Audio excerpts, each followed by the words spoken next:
Welcome back to another UFC fight prediction video. In this video, I will be predicting the prelim fights for UFC Fight Night 138, Volkan versus Smith.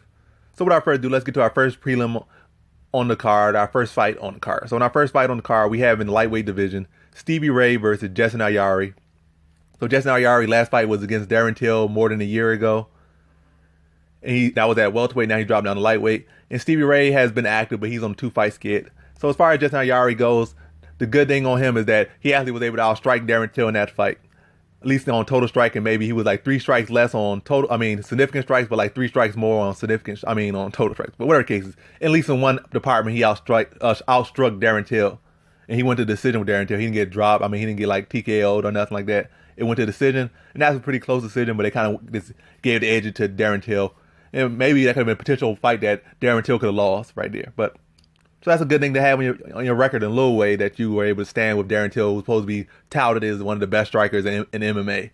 Stevie Ray, on the other hand, he's a decent enough striker, but I don't think he's definitely on Darren Till's level. But as far as both these fighters go, they're both, I say, more so strikers, but they do have a bit of wrestling background, a bit of grappling background. I'm not going to say wrestling, I say a bit of grappling background, but more so get things done on the feet. I think the grappling going to pretty much be about even. I say the strength is going to be on Ayari's side, coming down from 170. The size be on the side, but the speed probably be on Ray's side. I think they're both about the same level of technical ability, so it's not going to be like Stevie Ray will have some significant technical abilities over Ayari, but I feel like Ayari's going to be able to win it on the feet. It's going to be like a close fight that could go either way, nobody really doing too much of anything to really just stamp the fight in their favor, like, oh, this guy clearly is winning the fight. It's going to be one of those close fights, one of those kind of point fighting type fights where it's not really a lot happening, not a lot too much significant, or nobody pulling away. But I feel like Ayari is just going to be the slightly better striker, especially come off the layoff. He's not going to be as sharp as he would if he was been active, but he's going to use that striking abilities, that slight advantage in striking abilities to edge the fight. So in this fight, I got Justin Ayari via decision. Then on to our next fight, we have in the heavyweight division, Arjun Bhullar versus Marcelo Gom.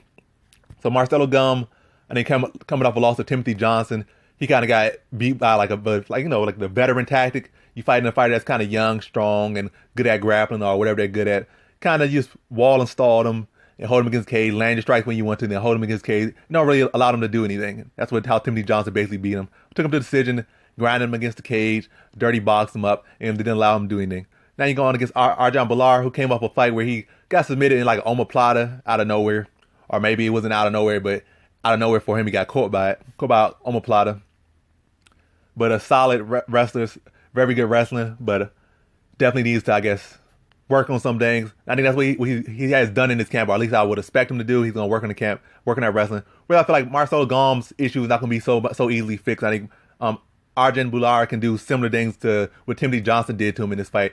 Make it a dirty box type of fight, get some takedowns, but at least work on defending submissions, while you're in the guard, defending submissions and stuff. So I think that's what he's going to do. And it's going to be another close, kind of gritty fight. Submission attempts drawn up in there, but I think Arjun Bhullar is going to learn from his mistakes, and I think he's going to use his wrestling to win the fight. That's basically what I think is going to happen. No finishes, no nothing like that. But another close, gritty fight, but I'm going to say Arjun Bhullar is going to be able to grind it out with his wrestling. So in this fight, I have Arjun Bhullar via decision. Then on to our next fight, we have in the lightweight division, Tejovan Edwards versus Don Mage. So as far as Don Mage goes, don't know too much about him, but decent enough record. But he's like 0-3 versus a guy named Leon Meinhardt, who's has beat him in every type of fashion. Has beat him by TKO punches, beat him by decision, and submitted him. That's his kryptonite right there, that guy, Leon Meinhardt. But as far as Don Mage goes, decent fighter, like he's well-rounded, kind of like a muscular type fighter, and like he's can like TKO you, or he can wrestle you, submit you. So he's well-rounded. That's all I'm gonna say. Nothing super spectacular. As far as Tejon Edwards, it seems like he has a bit of it factor to him, but he definitely has got to the point where he had to show if he really is about it or he's just hype. But I think he definitely has hype around him. I think that's where this fight's gonna go out. I think Tejon Edwards shows that he has good hips and to defend grappling and to grapple himself if he wants to. Then I think on the feet he's just on a different level from Don Mage, and I think he's gonna stop him in the first round. So in this fight, I got Tejovan Edwards via first round TKO. Then on to our next fight, we have in the women's bantamweight division, Sarah Mariah versus Talita Bernardo. I guess two fighters who pretty much sort of similar, but I think Sarah Mariah has fought better competition, has fared better against better competition. Both of them are like really grapplers. That's their bread and butter. They got awkward striking, but they're good at grappling. And like I said, Mariah has fought the better people, and she has beaten the better people. Whereas Talita Bernardo, I think, is 0-2 in the UFC, one decision loss and one TKO loss. So like I said, they both pretty even. I think Sarah Mariah is just the better fighter. I think she's gonna be able to, even though maybe Bernardo might be able to have some advantage in the grappling. I think Sarah Mariah is gonna be a better MMA grappler, better MMA fighter, and keep it like win the striking exchanges, then on the ground, make sure she just ends up in advantageous positions to win the decision. So in this fight, I have Sarah Mariah via decision. Then on to our next fight, we have in the featherweight division, Calvin Kattar versus Chris Fishgold. So Fishgold is like I think Cage Warriors champion. Calvin Kattar was some other league champion, but he's been in the UFC for a while, and he's been fighting the best, some solid competition. Definitely for some pretty solid competition. And I think he's one of the better fighters in the division, even though he's not in the top 15. I think he could definitely be in the top 15 and beat some fighters in the top 15. But like I said, Calvin Kattar is legit. Chris Fishgold, I think his competition really hasn't been the best, because sometimes in Cage Warriors, like these little like leagues outside of UFC, you get some solid competition, and sometimes you don't. Like Cage Warriors, their divisions be hit or miss. Sometimes they have real solid fighters in their league. Sometimes their fighters really aren't that good. And I think that's the case with Chris Fishgold. I think he's good, but I think his competition necessarily has been the best.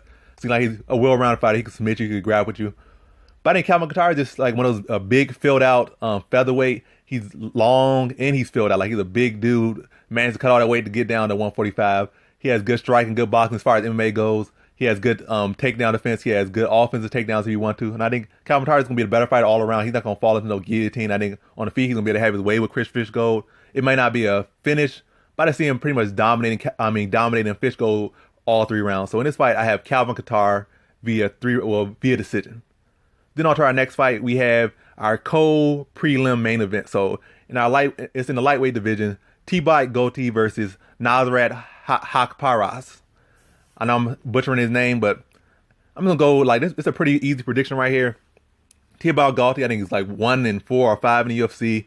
Like he's a technical fighter, like he's solid just about everywhere, but he's not spectacular anywhere or spectacular as a whole. He doesn't have that gritty win factor when even though he might be could separate him from other fighters or at least allow him to pull off wins. He seems to like that. Then Nasrat Haqparast, like he's coming to his own, or at least coming into some type of own. He definitely seeming like lightweight Kelvin Gastelum right now. Striking's looking deadly, grappling's on point, his reaction time's on point. Like you could tell that he's he's in the zone when he's in the cage. Like Teppei Gaethje doesn't really seem to have that zone that Haqparast have. Like that he has that zone where he could definitely climb up the rankings. Where I don't see that with Gaethje. And I think that's just gonna be the difference. I think Gaethje is decent and well-rounded, where he's like not spectacular. I think Haqparast made to hurt him on the feet at will almost.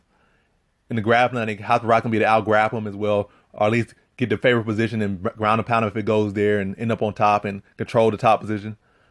So basically, I see Haqparast just dictating where the fight is at, dominating, and he's setting the pace. And I see him finishing the fight. So in this fight, but I see him ending in the second round, kind of breaking him down in the first, just tagging him, doing whatever he has to do to him in the first round to wear him out in the first round. Then in the second round, just getting him out of there with strikes. So in this fight, I have Nasrat Haqparast via second round TKO. Now on to our prelim headliner, we have in the welterweight division, Nordine Talib versus Shawn Strickland. Shawn Strickland originally was a middleweight when he first came to UFC, dropped down to welterweight. He had some decent success, had some good wins here and there. A pretty technical fighter, okay wrestling, okay striking.